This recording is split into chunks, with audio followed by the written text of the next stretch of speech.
yes to it. Do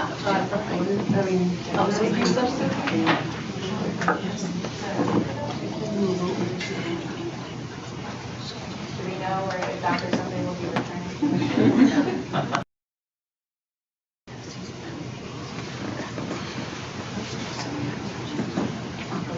Okay, sorry. Wait 1 minute, Travis.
Good evening, my name is Andrea Corker and I'm the board chair, and I will call this regular meeting of the Trafford Board of Education to order at 7:17 on Monday, March 28th, 2022. I can confirm that we have a quorum, and Mrs. Wilkie, will you please lead us in the invocation of the pledge? Sure. We beseech you, Almighty God, to bless this meeting of the Board of Education, so guide and rule over our hearts and our minds, that all our deliberations and decisions may be in accordance with your will and lead to the advancement and welfare of the community of Trafford for whom we serve. Amen. Please stand. I pledge allegiance to the flag of the United States of America and to the republic for which it stands, one nation, under God, indivisible, with liberty and justice for all.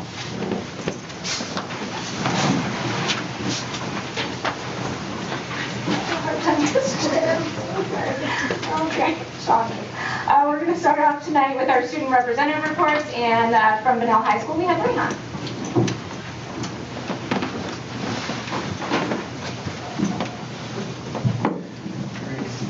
Good evening, everyone. My name is Rehan Nagedu, and it is a pleasure to be addressing you this evening. The Junior Ring Dance at Bazzano's Four Seasons was a huge success this year.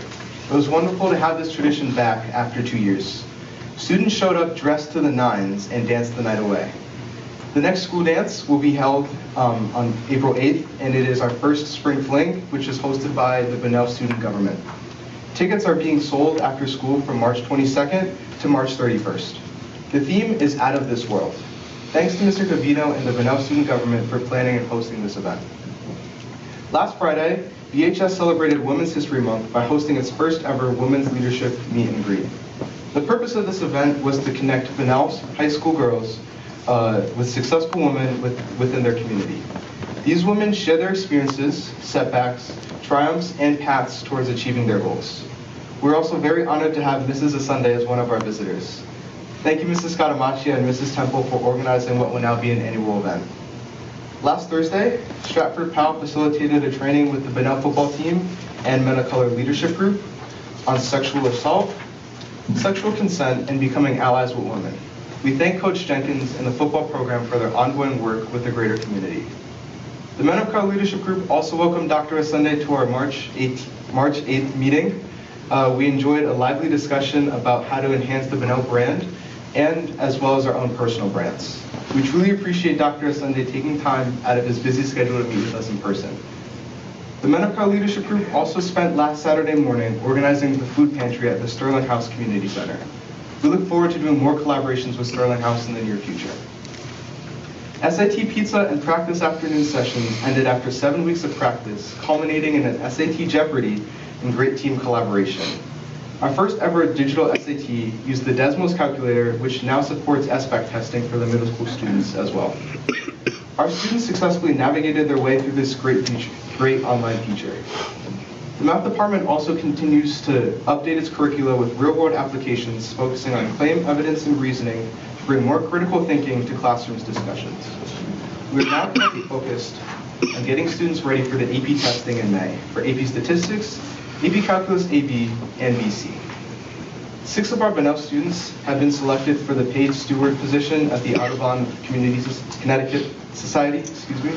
They will work at the Stuart B. McKinney National Wildlife Refuge in Trafford as a part of the Great Meadows Restoration Project. Our students will be working with environmental scientists, biologists, stewards, and conservation organizations to restore the habitat, increase species diversity, and increase the diversity of conservation professionals.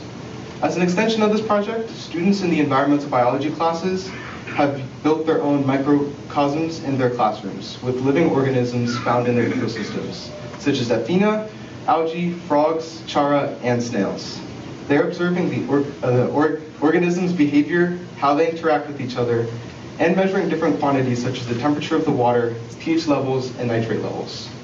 Students are also working hard in each of their science classes on the practice intern tests for the NGSS assessment, which will be administered next week.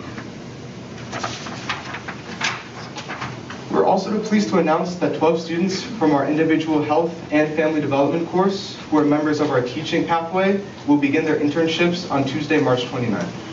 These students have partnered with host teachers within our district.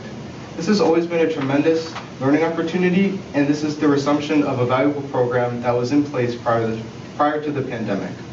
Most of these students are also exploring a possible career in education and related fields. The Sea-Perch remotely operated vehicles are now complete, and unfortunately, due to their competition being canceled, we instead are putting together an in-house competition and exhibition that will take place at the Flood Middle School pool. The Captain's Council members took part in a leadership development session on March 17th. This is the first of a 2-part training series which is scheduled for this year, where student athletes are learning how to become more effective leaders in their athletic teams. The same group will also take part in a CIAC sportsmanship conference, which will be held virtually tomorrow morning. The SWC Unified Sports Basketball Team, the tournament was held again on March 11th, where unified sports programs from 3 other high schools participated in a round-robin basketball tournament, followed by a pizza party celebration for the athletes and their partners. And finally, the Bunnell Stratford Indoor Drumline and Color Guard had 2 successful performances in Shetland on Saturday. The Drumline came in 2nd place and the Color Guard came in 1st place. Both groups also have performances at Bunnell on Friday, April 1st and Saturday, April 2nd. The Color Guard will perform on Friday and the Drumline will perform on both Friday and Saturday. Feel free to stop by and support these amazing performance groups. And once again, thank you for allowing me to share all of the great things happening at Bunnell. Thank you.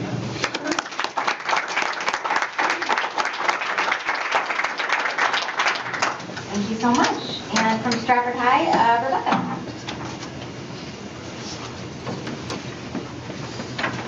Good evening, and thank you for the opportunity to present.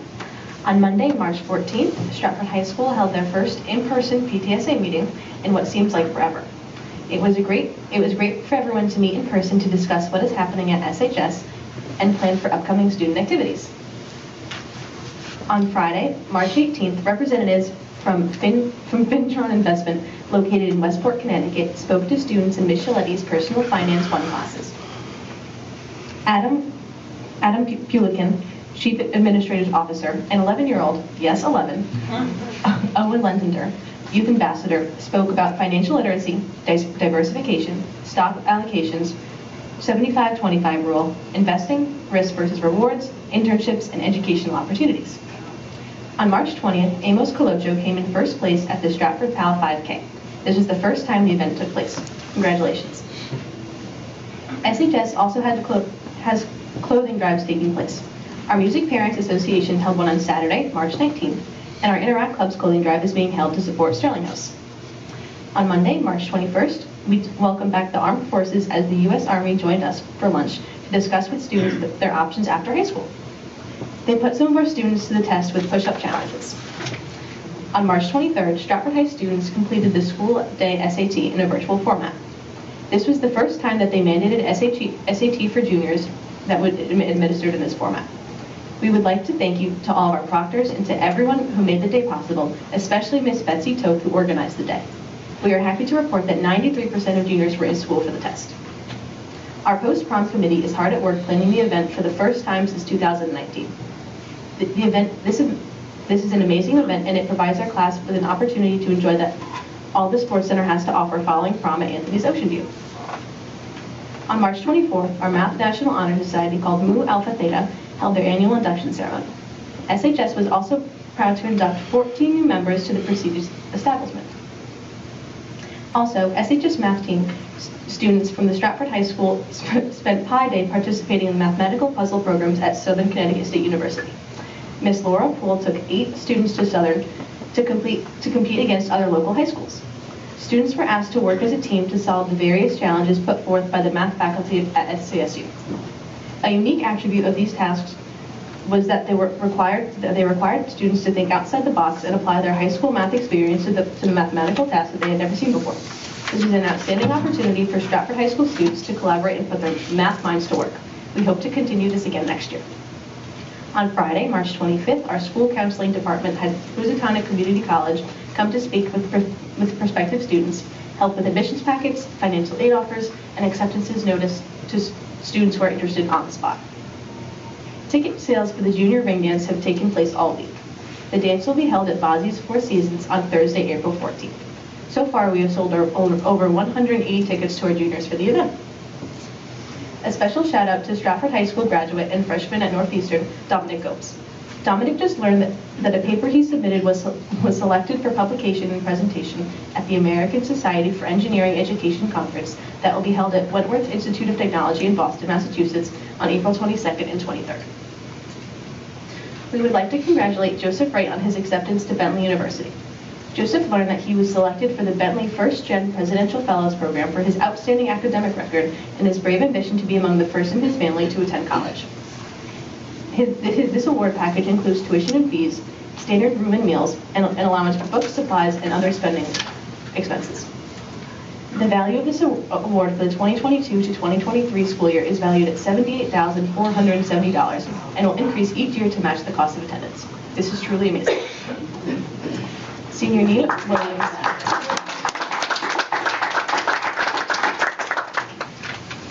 Senior Nina Williams has been accepted to the Parsons School of Design in New York City. Parsons had just been named the top art and design school in the country for the 3rd year in a row. Nina will major in illustrations. We wish Nina the best of luck. Our Drama Society is working hard for their upcoming show titled the 25th Annual Putnam County Spelling. Performances are scheduled for April 1st and 2nd, and rumor has it that Mr. Del Piano will make a cameo appearance in one of the Saturday shows. We encourage you to come out to support our Drama Society. It promises to be a great time. We are proud to announce that our boys basketball has been awarded the Board 9 Harold Spotfield Sportsmanship Award. This award is voted upon and presented by the Fairfield County Board of Basketball officials. Congratulations to Coach Schwaller and his team for this outstanding honor. Our spring sports are all gearing up for the start of their seasons, and we recently had some notable accomplishments from some of our student athletes. The wrestling team won the Stratford High School Invitational Tournament. They also had several wrestlers qualify for states. Taking it further, Jake Kizwanis and Jaden LaFontaine completed in the high school nationals in Virginia this past weekend. Also, Lindsay Rywalk, who wrestled for the SHS boys team in Virginia last week, also competed at the U.S. Women's National Championships. Our boys basketball team finished their regular season at 15-5 and lost a hard-fought game to Stanford in the state playoffs, and our girls team also qualified for state playoffs and fell to Torrington High School in the final minutes of the game. In girls indoor track, Isabella Tacomia broke Stratford's all-time record in the high jump and qualified for states. Jaquan Kirkland has committed to play football at Southern Connecticut State University and also has been selected to play in the 2022 Connecticut High School All-Star Basketball Game. And just yesterday, we learned that Jaquan was selected to the CHSCA Division II All-State Team. It has been an outstanding weeks for the Stratford senior. I'd like to conclude with on April 6th, STEAM Night will be taking place, which stands for Science, Technology, Engineering, Arts, and Math, which is where we'll have, in the cafeteria, we will be hosting a STEAM Night, and we invite you all to come to stop by. It'll be from 5:30 to 7:30 in the Stratford High School cafeteria. Thank you for your time and have a wonderful evening. Thank you, as always, you two, for keeping us up to date on all the awesome things going on at your respective schools. And you guys, if you have homework or Twitter to get to, are free to leave. Thank you so much. Thank you. Teresa, do we have any public speakers? No public speakers. No public speakers.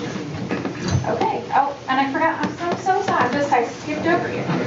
We have two presentations tonight. I'm going to pass that over to Dr. Simpson. We do. Thank you, Madam Chair.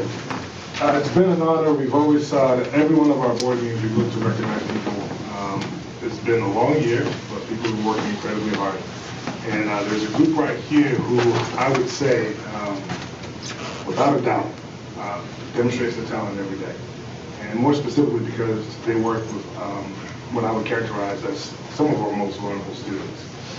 So it's a pleasure to call up Heather Borges to introduce a lot of our coordinators from the People Services Department who represent over 100 staff members, including our service providers.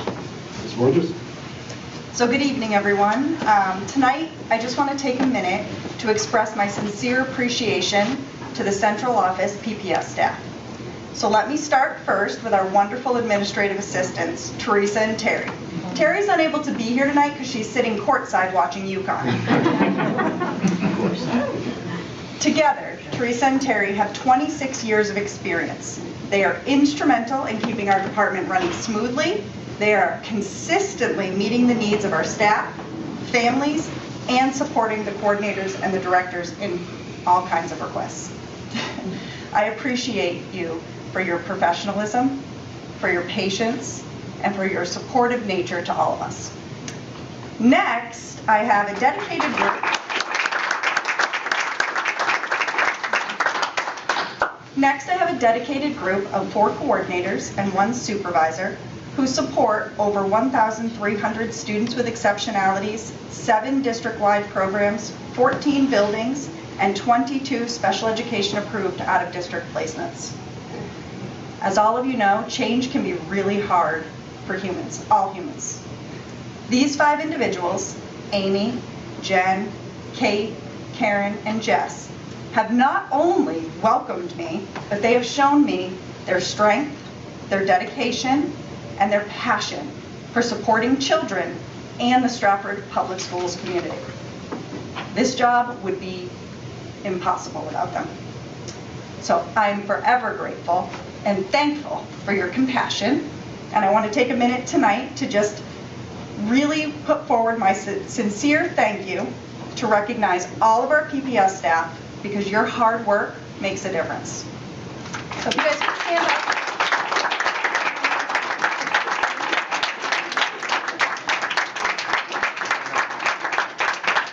Step up there so I can take a picture. Yep, you know, right up there, right between the board.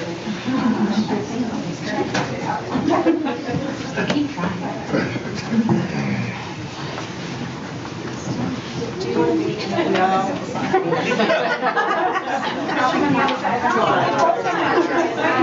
All right. Are you ready?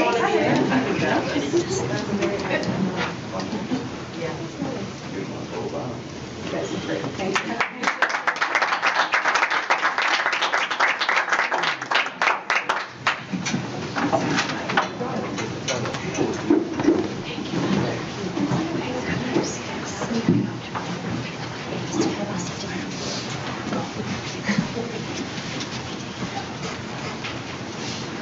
Okay, again, congratulations and thank you for everything you do for every one of our children, with all of our staff members. Thank you.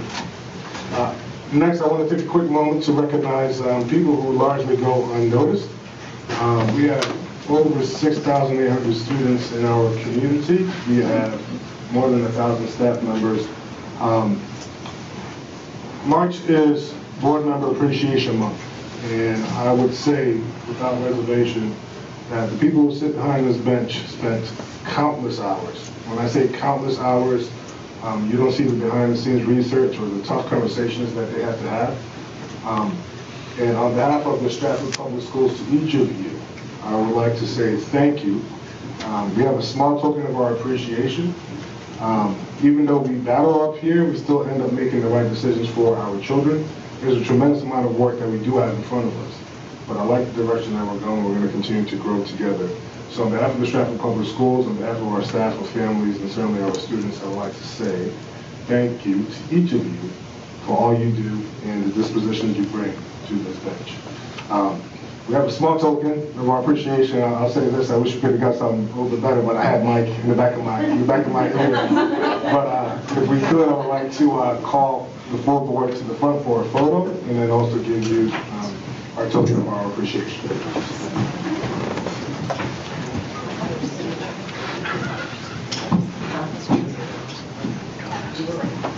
This might be the first picture we're taking together, huh? So exciting.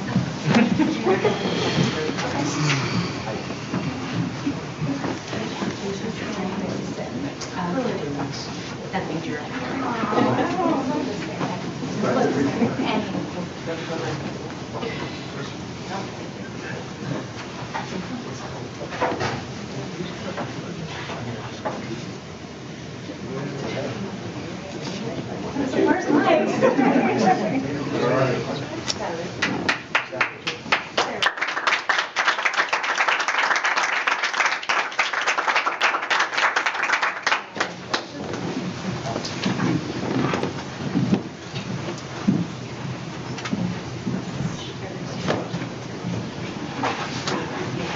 Again, thank you, thank you, thank you. The work is not easy. There's a lot of emotion and passion put into this work.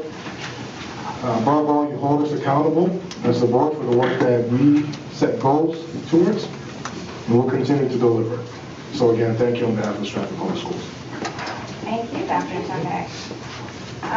Well, guys, we have no public speakers. I don't know if I told you that already, but now I'm telling you again, no public speakers. And so we'll move on to our administrative executive report, and back to you, Dr. Sunday. All right.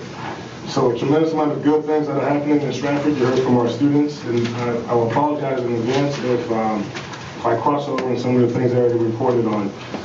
I will say this: as we heard our students give the report, one of the things that kept popping out to me was, in the midst and in the context of all the successes and experiences our kids are having, I could find a common thread around the competencies that we associate with the portrait of a graduate. Across every one of those experiences, it was powerful.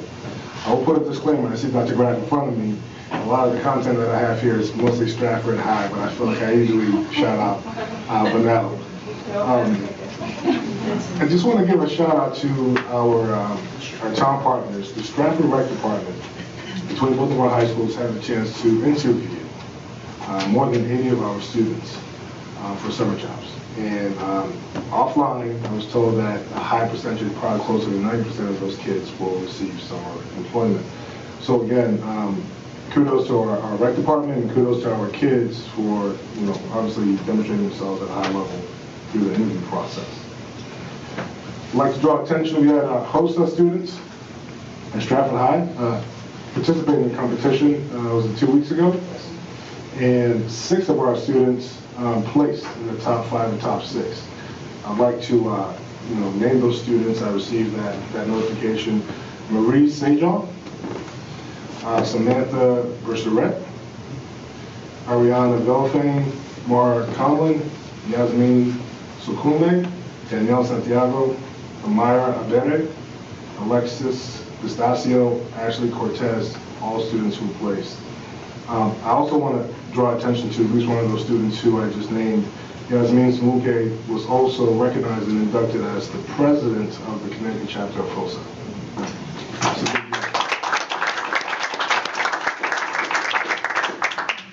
Correct me, Dr. Graff, if I'm wrong. I believe the past president was a Vanell student across the state.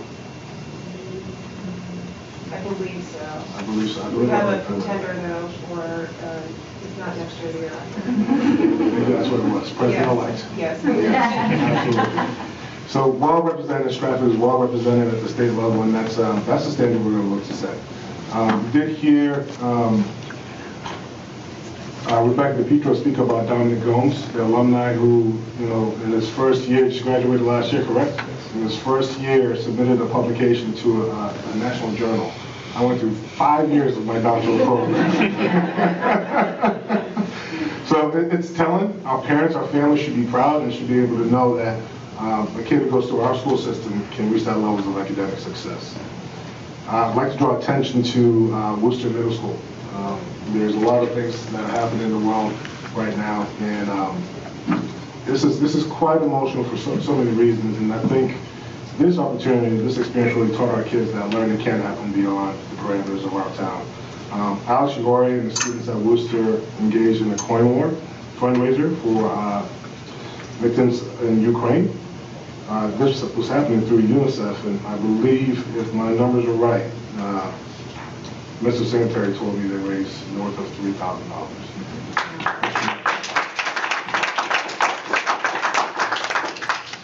A few more things to note.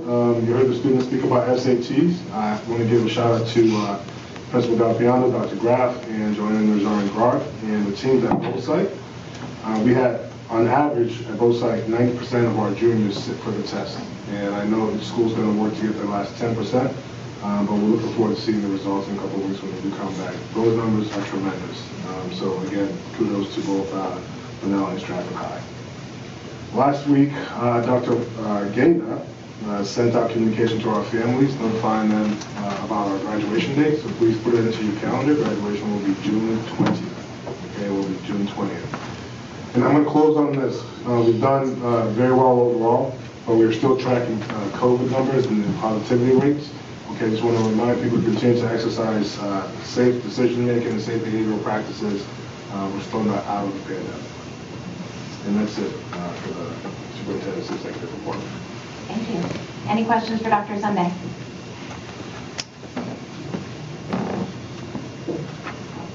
Thank you very much. Moving on to our Chief Operating Officer's report, Mrs. Mangini. Sure. Good evening, everyone. We talked briefly during the Finance Committee, or maybe not so briefly, about our fiscal year 22 year-to-date report.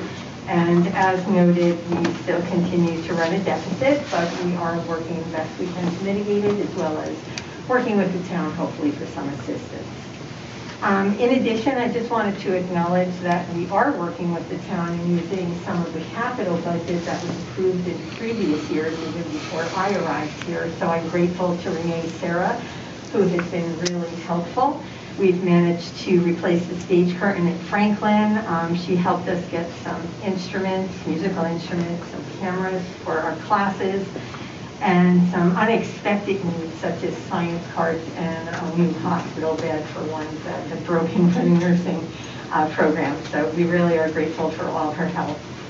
In addition, I've shared with you some information about the Food Service Management Company, RFP. I'm happy, very happy to announce that on Saturday, finally, we got our approval. I worked with our state contact, and it's, as I explained in the past, it really is a very comprehensive process, very guided and driven by the state. So we did finally receive our approval, and thanks to Phil Ryan, the town's purchasing agent, he is going to be posting it on the town website tomorrow, as well as the DAS Connecticut Source Contracting Portal, and in the local newspaper, the Connecticut Post. So we will start that timeline, and there will be a pre-bid conference for potential vendors to visit a sampling of our kitchens next week that Richard Bureau is leading for us. And we will be bringing the state-approved vendor contract to the board for acceptance prior to June 30th as required. And lastly, I just wanted to comment briefly on the healthy food certification process. This evening, the board is being asked to approve motions relating to the healthy food certification requirements. And this is in accordance with the Connecticut General Statute that each Board of Education for all public schools that participate in the National Lunch Program must certify annually that the district will follow the Connecticut nutrition standards for all food sold to students separately from reimbursable costs. And of course, I am happy to answer any questions once we get to that part in the agenda, but I just wanted to remind you that this is something that is required annually. And that's my report for this evening. Thank you. Any questions for Ms. Mangini? Thank you. Seeing none, moving on to Dr. Gina's report. Good evening, everyone, and I also want to express my thanks to the board members and to the individuals from EPS as well. It's great that we can recognize you. First of all, you've heard a lot about SAT. Those students who have not yet taken the SAT will be taking the makeup tests over the next month. And again, our tech department really helped out quite a bit with that episode and event, so they did a great job. I also want to remind everybody that the science assessment for grades 5, 8, and 11 will take place next week. And then after the break, after the April break, our Smarter Balanced English Language Arts for grades 3 through 8 takes place, followed by the math assessment. So you'll be hearing more about that, and information to families will be sent out in the coming weeks. Moving on to teachers, our 7th grade middle school science teachers are still continuing their journey with the Open SciEd, which is the open source resource that we're using for science, by participating in an immersive professional development session for their next unit. The feedback from teachers was very positive, and the facilitator from the Liberty Science Center stated that Stratford teachers were among the most knowledgeable and student-focused educators that he's worked with. Over 80% of our juniors have completed the 2 Portrait of a Graduate surveys that are related to the mastery-based credit, and that we continue to work on having all students complete them. They have the rest of this year to do that. Our Day of Hope and Healing is coming on May 12th, and this day has been created, this is our 2nd day, has been created to recognize the hardships, stress, anxiety, and loss we have all endured during the pandemic. We honor this by designating a day of appreciation that specifically focuses on healing hearts and minds and instilling hope. This day will offer a variety of live, online, in-person, asynchronous, and self-guided activities through collaboration with our community partners. Watch out for more information, and if you would like to volunteer your time to facilitate an activity, please let us know. As many of you know, the Invention Convention has recently taken place. There were 355 4th grade students who submitted engineering projects. Ms. Afton Gilliard, our enrichment teacher, and Samantha Rosenberg, our STEM coordinator, thank all of our staff, staff, teachers, administrators, and community volunteers who assist in the judging. Out of the pool, 40 students were recognized and will advance to the Connecticut State Convention, where they'll have another opportunity to present their projects to possibly advance to the National Convention. Thank you.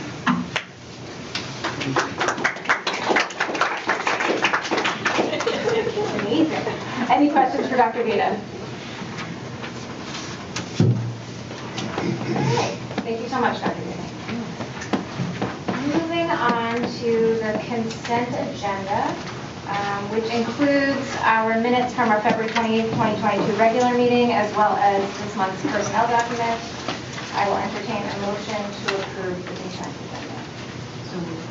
Made by Ms. Carol Fagan, seconded by Mrs. Wilkie. Roll call vote. Ms. Chair. Yes, I'm so sorry. Discussion. Yes. Thank you. A couple points. I would just like to include in what's on page 5. It says the board member, Janice Kubi, stated the full board did not receive these photos regarding to the vandalism, and she would appreciate it if Mr. Henrich shared them with the rest of the board. Yes. At which point I had stated that Dr. Sunday has access to that information and probably should be the one to share it. And if you could, I'd like to include that in there. Sure. And then, and just clarification, and I was talking to Mr. Kennedy as well, and he understood the same way as I did. Maybe we misunderstood, but under the tabled items, when Dr. Sunday reported that at present there were 31 cases open to investigation regarding residency, which is on page 8. My recollection was that we had 24 existing cases and 30 cases had been presented that month. I don't think that's accurate. No. No. So there were only 7 new cases presented? In the month of February? Yeah. No. I would have to go back through my notes, but I know for a fact that that number seems high to me. The number you put on the table right now seems high. Yeah. But that's, Mr. Kennedy and I both remembered it as your statement was that there were 20. The way this reads is that there are only 31 cases on the books. And my recollection was that there were 20 some odd cases existing that Mr. Imbro had talked about And then in the last month, there were approximately 30 new cases that presented. I would have to go back and Right. so give some background on that. All right, well, I'll leave that as is for now, and then if we just get some clarification, so that the record. You bet. So Mr. Henrik, you would like to amend on page 8, amend under the school planning committee report to include that Dr. Sunday has the pictures to share with the board. Yeah, yeah. That I just stated that he would probably be the appropriate person to share those. Sure, you bet. So I will entertain a motion to accept the amendment to the minutes. Okay. Okay. Mr. Kennedy, Mr. Henrik, all in favor of the amendment? Aye. Aye. Against, abstain. Okay. And now I will entertain a motion to approve the amended consent agenda. So moved. Second. Thank you. All in favor? Aye. Against? Abstain? Unanimous approval. Thank you all. Moving on to items for action discussion. We do not have any budget transfers this month. And so we will move on to item 2, the acceptance of the school year 22-23 calendar. I will entertain a motion to accept the school year 22-23 calendar. So moved by Ms. Cootie, second by Mrs. Wilkie. Any discussion? Madam Chair, Yes, sir. at the last meeting, there was some discussion about adding some days Yes, sir. to that calendar. Is the, it's highlighted, is the calendar that we're looking to approve, does that include those days? It includes Three Kings Day on January 6, 2023. And then I believe that everything else remains as has been on previous calendars. So the addition that one might notice on this calendar would be Three Kings Day on January 6, 2023. Okay. And I brought up some concerns with that at the last meeting, and just had done some research and don't think I quite understand the reasoning for it. You know, I would like if we could get some explanation as to why that would be You bet. included. You bet. Yeah, no, I think it's, I will share this and perhaps you can share your research and let me know what your findings are. Okay. But Three Kings Day would not be viewed in any different way than Yom Kippur or Rosh Hashanah. So the impact and implications of having that day added to our calendar is going to be different than what we traditionally do with those other religious holidays. So, but what is, and I understand what Three Kings is days, and we had talked about, you know, for instance, also Juneteenth following federal holidays. You know, Veterans Day is a day that we don't celebrate, and if we're going to add a day, you know, I think we should add a day to celebrate the veterans who allow us the opportunity to have these discussions and to practice our religious freedoms. But speaking, you know, trying to Google the religious significance of Three Kings Days, and speaking to a large number of my Hispanic friends, the vast majority of them felt that it was not a day that should have Three Kings Day. They should have a day off. They celebrate it. It's a day where they gather after work. They have dinners. They exchange gifts. But it's not a day that the vast majority of them. And one of my friends from Columbia says, yeah, in his village, his city, he's from Medellin, it's a huge city. But they have a parade, as they do pretty much every month for everything. But he again didn't feel that that was a day that should require a day off. And my other concern is we have a week off for Christmas, and then we have the day off of New Year's Eve, so the kids will be coming back on the 2nd, and then they have 3 days off, or 3 days of school, and then another day off, which kind of makes those wasted days. You know, it's hard or impossible, and I'm sure the teachers can attest to that. You know, coming back for the Labor Day break and then having a couple days, and I understand at that point it gives the teachers an opportunity to get the school books and the supplies to the kids. But this is kind of like the kids are all wound up from Christmas. They come back for 3 days and then they get another 3-day weekend. So I don't know that, you know, it's as significant as a religious holiday if it was. You know, then maybe we need to look at also giving the other day of Rosh Hashanah off, because that's typically a 2-day holiday. Hanukkah is a gift-giving time for the Jewish religion. We have no Hanukkah days off, so again, I don't understand this. I understand it's a religious holiday, but I don't understand it. Respectfully, to me, if I may, I mean, to me, I see it as an opportunity to recognize a large chunk of our school population and our school calendar, so that they can look at our calendar and say, this is my holiday, this is celebrated by my culture, and it's now represented on my school's calendar. So for me, you know, to me that's important. That's making a statement to, you know, our school population.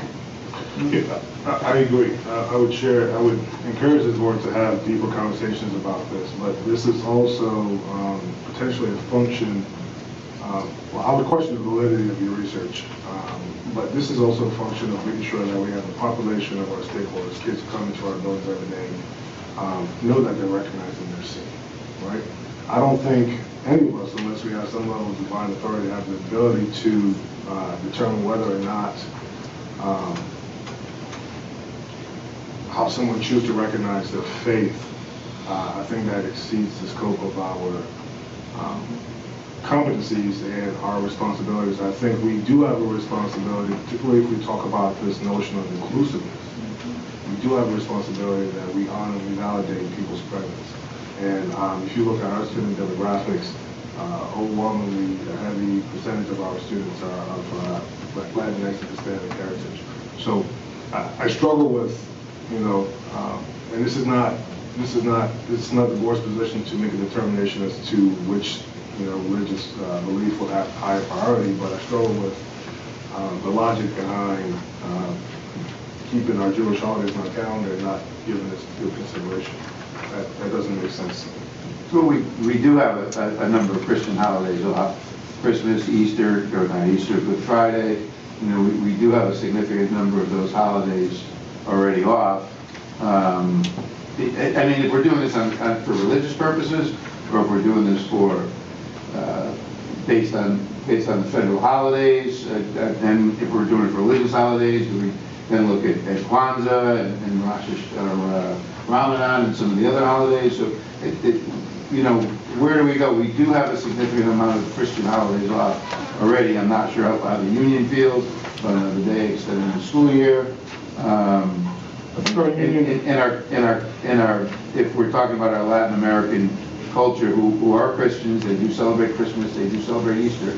So there are a significant amount of those days that they do have off. But if we are going to celebrate a holiday, I mean, I would say let's throw Veterans Day in there too, because that should be one of the most sacred days of the year. Those are the people who have given their lives to allow us to have these discussions and to live our lives as we choose. And that was one that was taken off the holiday list many years ago. So and many other towns celebrate it. Right. So I would agree with that statement. I'm from districts where that day is off. If I remember correctly, my most recent district, we did have school on Veterans Day, and we dedicated that exclusive day to honoring the service of active and inactive veterans. The full day. We invited the community, there was concerts, there was profiles, there's an entire program. I don't know if it's been done better anywhere else, okay? But if I remember correctly, I feel like I did this research.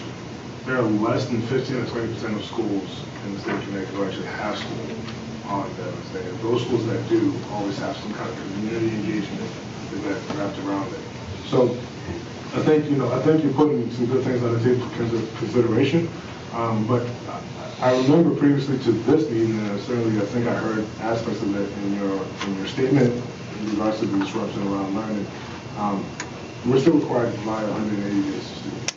So learning is not going to be significantly disrupted.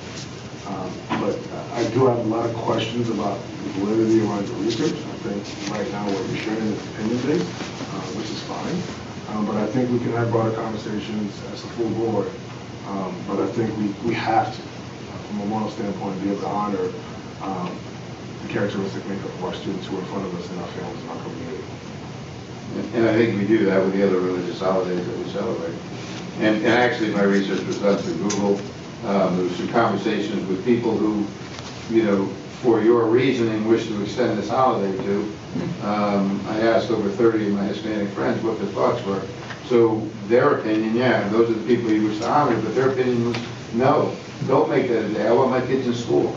That was their opinion, okay? And that was a minimum of 30 people that I asked, and Googling it, what the religious significance of Three Kings Day was. It didn't give a clear indication that this was a major holiday in theirs. Outside, it was a day to celebrate with family, but it was done in an evening dinner, not a day to take off from school. So, anyway, so I would. Yes, noted. I'm going to move on, Mr. Henrik, to Mrs. Wilkie. Did you still have? Thank you. Yes. I just wanted to comment that when Veterans Day was taken off the calendar, I was very, very opposed, being a white girl and a daughter of a veteran. But I have to credit Stratford Public Schools for what they do on Veterans Day, because my kids would not be learning and meeting veterans home with me like they do when they're in school. So I think having that day in school is very important, and the schools do a phenomenal job of teaching these kids why that day is so very important. So I just wanted to mention that they do a great job of not just having that in school. Absolutely. Thank you. Ms. Cupie? I just want to comment, Mr. Henrik, as he was speaking about having the whole week of Christmas and all the Christian holidays, he made a comment of Three Kings Day being wasted days. And that to me is very disrespectful, and I just want to make sure the public knows that is not the sentiment of the board. I just want to put that out there. I'm sorry, I didn't hear your comment. Can you repeat it so I can hear it? Pardon? I did not hear your comment. Can you repeat it so I can hear it? My comment is that while you were speaking about Christmas and all the Christian holidays that we recognize in our school calendar, you made a comment that adding Three Kings Day after a whole week of Christmas off is considered wasted days, and I just thought that was disrespectful. No, actually my comment was that the 3 days back in between such a long holiday and another 3-day weekend would be wasted school days, because the kids don't have an opportunity to get their feet under themselves and focus on their schoolwork, because they're still playing with the holiday gifts, and then they come up after 3 days in school, another 3 days. It had nothing to do with the religious portion of it. Just for clarification. Any other questions, comments? Dr. Sunday, I'm sorry. Yes. I was just going to say, in staying away from the religious aspect of any of the holidays or the federal holiday list, we don't recognize all federal holidays. Some districts do, some districts don't. I understand that.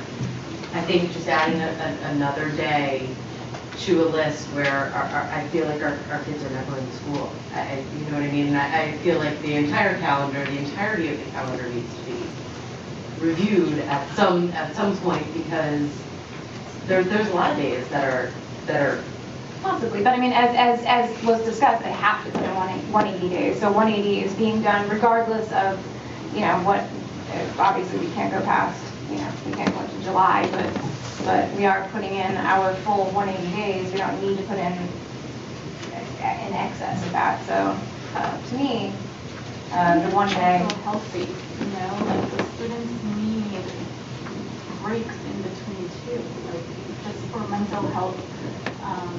In addition to all the other things that we're trying to recognize and acknowledge, with our calendar, like they are also healthy breaks for them. Think of it like that.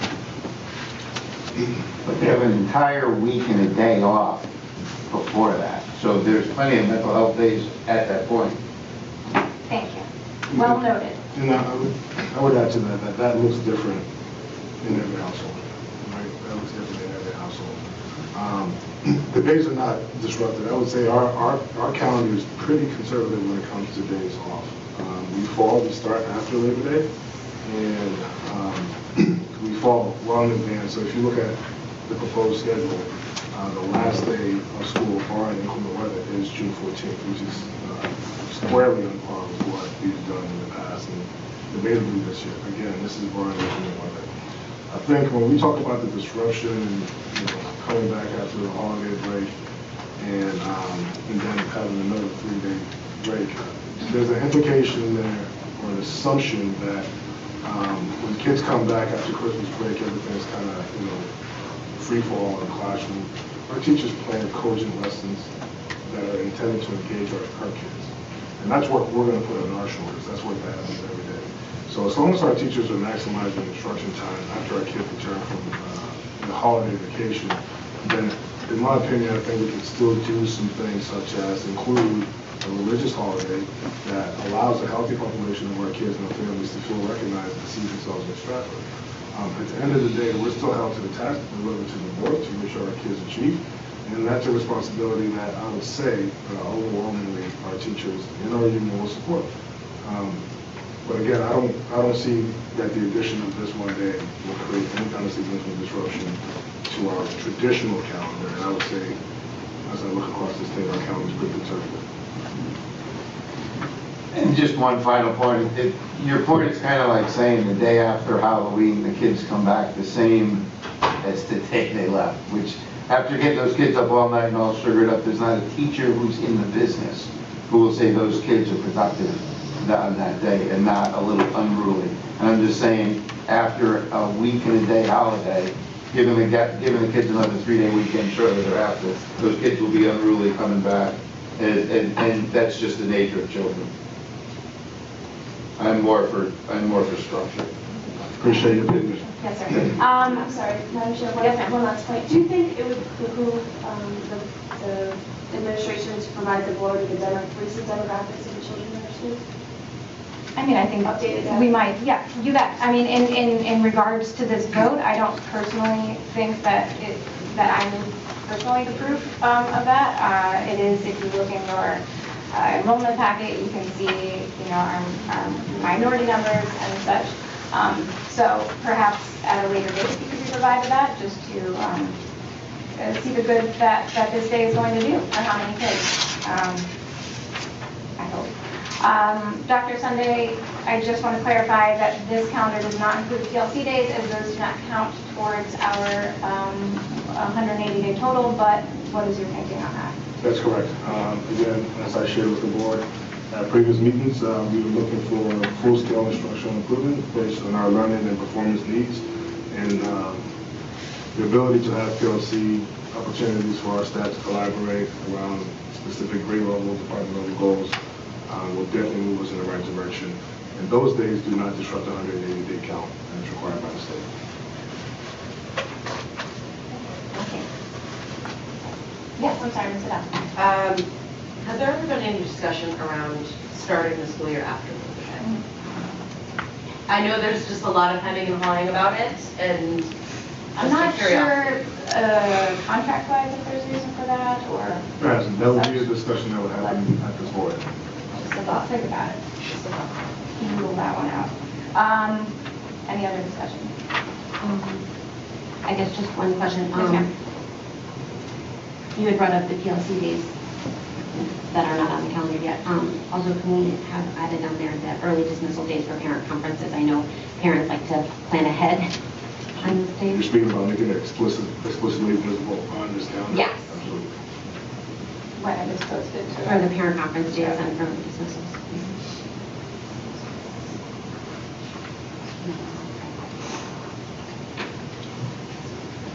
Any other discussion? Okay. We will have a roll call vote then. Mr. Henry? No. Ms. Fidel? No. Mr. Kennedy? No. Ms. Brown-Fabian? Yes. Mrs. Wiltie? Yes. Ms. Pepe? Yes. Chair votes yes. Calendar passes 4-3.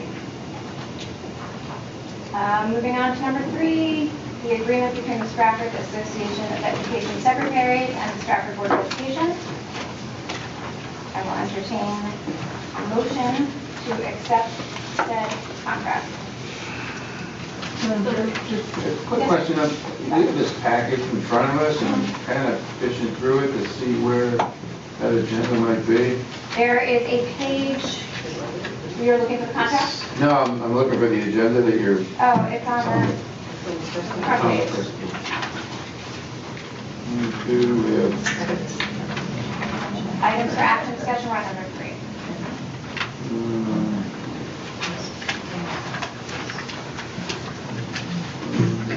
Okay, thank you. Yes, sir. So I will entertain a motion to accept the agreement between the Trafford Association of Education Secretaries and the Trafford Board of Education. Thank you, Ms. Kiki. Second by Mr. Henrik. Thank you. Any discussion? Okay. Seeing no discussion, roll call vote. Ms. Kiki? Yes. Mrs. Wilson? Yes. Ms. Garfield? Yes. Mr. Kennedy? Yes. Ms. Fidel? Yes. Mr. Henrik? Yes. Chair votes yes. Motion passes 7-0. Moving on to number 4, the Healthy Food Certification. This was mentioned by Ms. Mangini earlier during her finance report. Ms. Mangini, can you very quickly speak to what these are?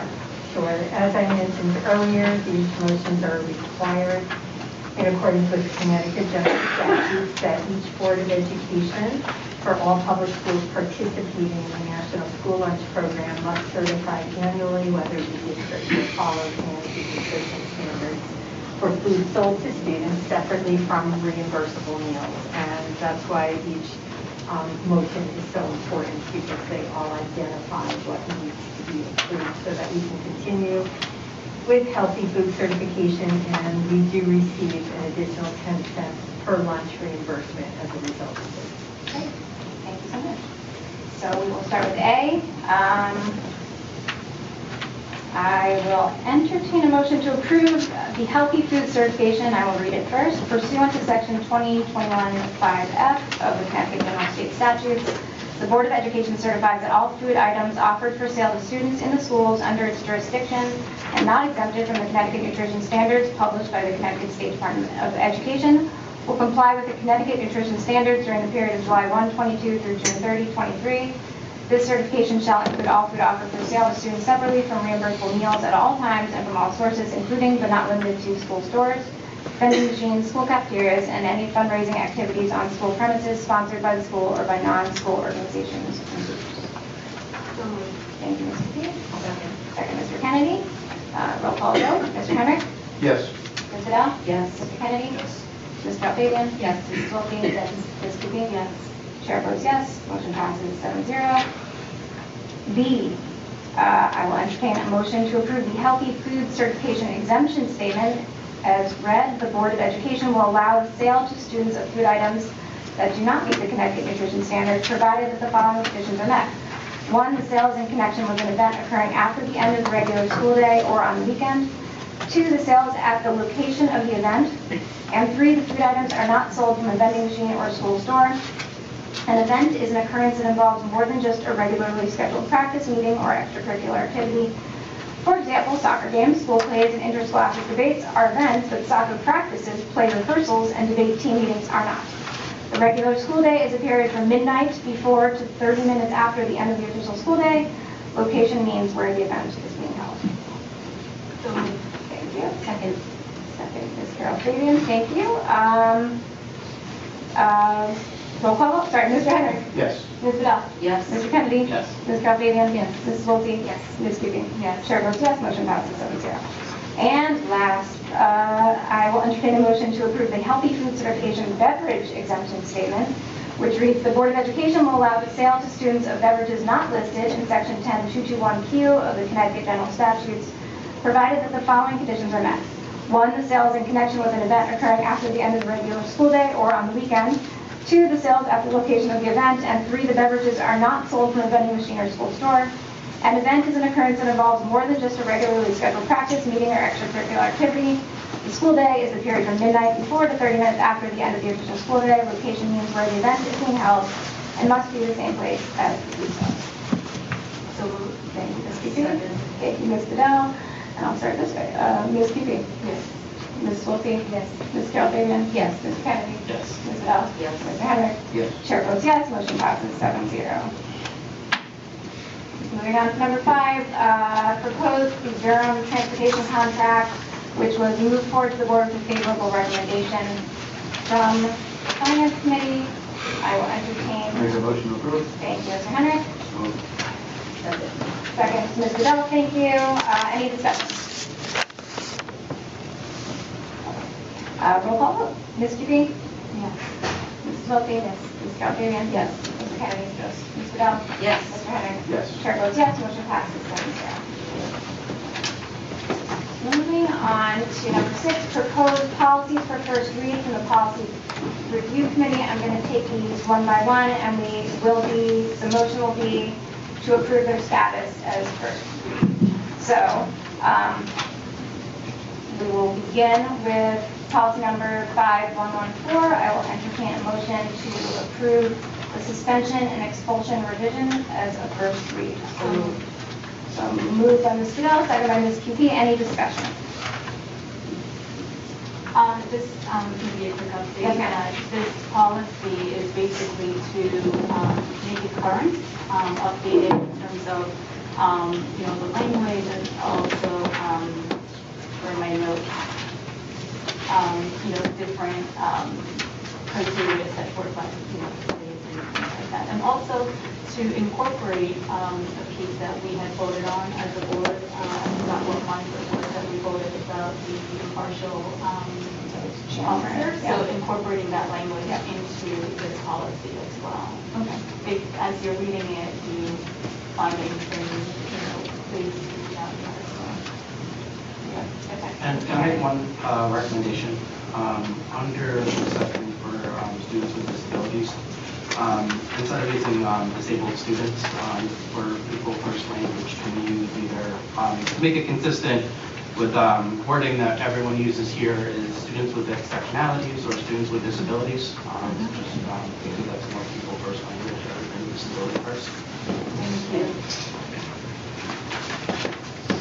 Any other discussion regarding this? Quick question, just so I understand the process, you said first read, is there a, so we'll take it up again at the second meeting? Yeah. Okay.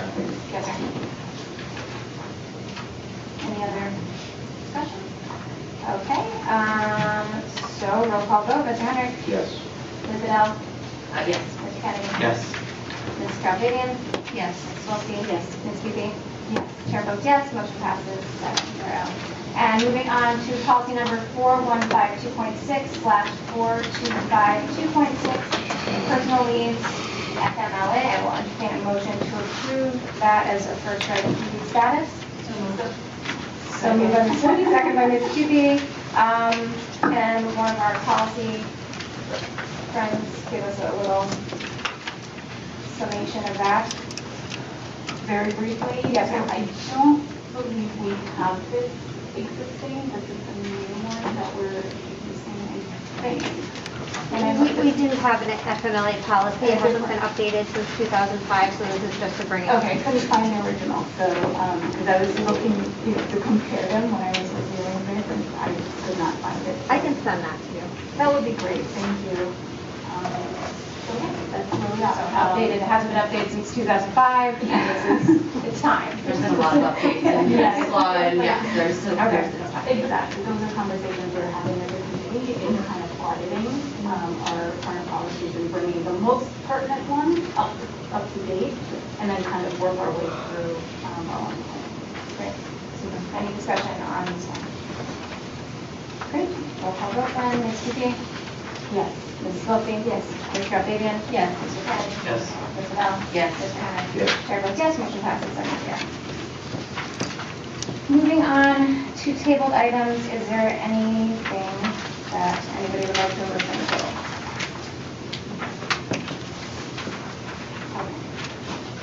Moving on to committee assignments and reports. Ms. Carol Fabian, the curriculum committee met March 8th. Yes. So on March 8th, the curriculum committee met, and some of the topics that we discussed were Trafford's Parents Place, which is housed at Johnson House, and their community outreach that they do. We also heard about the Parent C program and I believe cohort 9. Yeah. Cohort 9 and the work that they're doing. And then Mrs. Schmidt went into a very informative SRBI update. I believe the whole board received the presentations. What goes into the process of SRBI, how students are to move through the various tiers. These presentations were sent to all of you. And it just gives you a better understanding of the SRBI process and how Stratford is implementing it and how it is an ever-changing and growing process. Then we also heard from Mr. Geist reviewing the overview of the high school math program and the various sources that they're being currently using, because we will be approaching a curriculum revision in about the coming year. Thank you so much. Mr. Kennedy, anything to add? Yeah, I think, the Parents' Place is really just looking how we can continue to engage parents and families and how we can promote it. That was the big thing that was discussed and talked about in the meeting. Super. Okay. Thank you, guys. Our Finance Committee met right before this meeting. Mrs. Wiltie, would you like to sum it up? Sure. I'll just echo Mrs. Mangini's report entirely. We successfully moved the Durham transportation contract to the board for a vote, reviewed enrollment, grant and food services report. So all that's new. And we meet again April 25th, 6th. Moving on, school planning will be meeting April 7th, so that is next week, exciting stuff. Liaison committee, Mr. Hendricks, met March 16th? Yeah, I think everybody was there, so they're aware of pretty much what went on. I think it was a good conversation between the board and the council. I think conversation is a good way for both sides to understand where we're coming from, so they understand where we're coming from, where we understand where they're coming from. They obviously control the purse strings. They need to understand what it is we're doing, why it is, and we need to understand what it is and why they're doing what they do, and hopefully in the end we can all work together. It's a process that, also looking at some of the things that planning hopefully be looking at is creating some long-term plans, meeting some of Ms. Borges' needs. I know there's some space involved that she needs that would bring significant savings to the town, improve our services, but making sure that they're aware of it, making sure they understand it, and that we can bring them on board and treat them with respect and dignity as they deserve, as hopefully they will do with us. So, Thank you. Policy review, Ms. Cupie and Ms. Vidal, I think we just saw the fruits of your labor. Would you like to add anything? Sure, I'll just add a quick update that we're also in the process of working on another policy, a Narcan policy. Last year, Kimberly was brought for attention, a desire to have this, on our property, on our campuses. And so we're in the process of reviewing that and also evaluating some other districts' version of that policy. It's not only something that would apply for our student population, but the information we receive is that there's also adult population here that, may need this. So I think we're making a good, move to implement this policy. Just to echo what Ms. Cody said, there's a lot of discussion around the Narcan policy and, the reasons for, necessity and possibility and things that have happened in our state in the past couple of months. So it was a very good start to the discussion and looking forward to bringing that policy. Great, thank you guys. And athletic review, Mr. Kennedy will be meeting next week as well. All right, that's exciting stuff. Ms. QB, do you have any CAVE updates for us? The education testimonies wrapped up on the 21st of this month, and CAVE staff, were lobbying and, testifying and, advocating for the removal of the education concern, cap, and, we'll see how that goes. I'll provide another update next month. Yes, ma'am. Thank you so much. CES met earlier this month, and their good works continue. I know that their enrollment looks to be up for next year, which is exciting, as it was down for it. So keep you guys updated. Trafford High School renovation building needs. Did meet. Yes, they did meet. It was very brief meetings. Trafford High renovations. I think they just transferred around I think Mr. Delfino could probably speak a little to it too. You're wrapping it up, I think, right? Yeah, no, it should be, the grant should be fully closed in July. There's a pretty big contingency right now, over $700,000, but there's some loose ends to tie up. Super. And then building needs, it just was a couple of odds and ends, and it was a very brief meeting. So. That's my favorite kind. All right, super. Thank you so much. Seeing no further business, I will entertain a motion to adjourn. Is it 8:20, is it, Corcoran? Oh, yes, I'm so sorry. I just wanted to know if there was any update. I know in our Board of Ed liaison meeting, it was mentioned that the board's budget would be presented to the town on April 20th. And I know Mrs. Bedell brought up and myself some concerns about that being a time when April vacation and stakeholders would not be able to be present. Do we know if that date has been changed or if there's any more information on that? It's my understanding that it has not been changed. But, To the best of my knowledge, it has not been changed. In a perfect world, it would be moved either a week forward or a week back so that the board members and our superintendent, who will not be in town, would be able to attend. I think it's particularly important that Dr. Sunday is able to be there, as he is, out, along with Ms. Mangini, the person that's able to speak to our district's needs and vision. So I'm hoping that we will be able to move that meeting 2 weeks prior. Would be ideal. Thank you for mentioning that. Yes. Yeah, you bet. Now, I will entertain a motion to adjourn this meeting at 8:27. Thank you, Mr. Henrik. Second. Ms. Carpenter, all in favor? Aye. All right, thank you all. See you next month.